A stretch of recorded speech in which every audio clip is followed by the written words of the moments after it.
JEE mains ఫలితాల్లో ఆల్ఫోర్స్ విద్యార్థులు సత్తా చాటారు. వివిధ కేటగిరీల్లో జాతీయ స్థాయి అత్యుత్తమ ర్యాంకులు సాధించారు.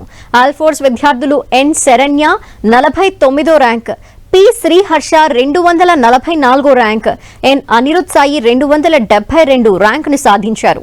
వీరితో పాటు పదుల సంఖ్యలో ఆల్ఫోర్స్ విద్యార్థులు అత్యుత్తమ ర్యాంకులు సాధించారు.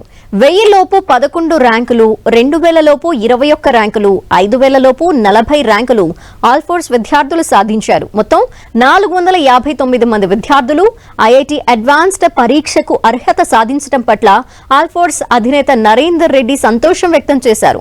అద్భుత ప్రతిభ కనబరిచిన విద్యార్థుల్ని నరేందర్ రెడ్డి అభినందించారు.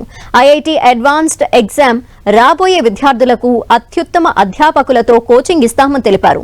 పటిష్ట ప్రణాళికతో విద్యా బోధన, నిరంతర పర్యవేక్షణ, విద్యార్థుల పట్టుదల వల్లే ఈ ఫలితాలు సాధించామని ఆయన అన్నారు. ఐఐటి 2025 ఫలితాల్లో ఆల్ఫోర్స్ ప్రభంజనం సృష్టించింది. గతంలో సాధించిన ర్యాంకుల కంటే మెరుగైన ఫలితాలు, ర్యాంకులు ఈసారి తీసుకుని రావడం జరిగింది. ద హైయెస్ట్ పర్సెంటైల్ 99.9 పర్సెంటైల్, అంతేకాకుండా 99 పర్సెంటైల్ దాటిన వాళ్ళు 13 మంది చిన్నారులు.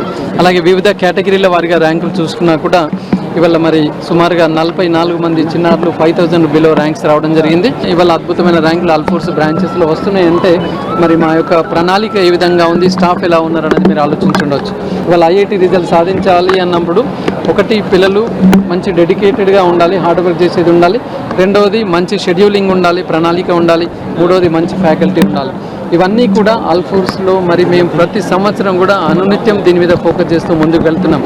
సో అనునిత్యం ఫోకస్ కూడా మరి ఏం జరుగుతుంది, రిజల్ట్స్, ఎగ్జామ్స్, ఎవాల్యుయేషన్ అన్న దాని మీద కూడా వెళ్తున్నాం. ఎవ్రీ సాటర్డే, సండే ఎగ్జామినేషన్, దానిపైన రివ్యూ ఉండడం జరుగుతుంది. పిల్లల్ని మోటివేట్ చేస్తూ మరి వాళ్ళ సుమారుగా 450 మంది చిన్నారులు అడ్వాన్స్డ్కి ఎగ్జామ్కి ఎంపికై ఉన్నారు.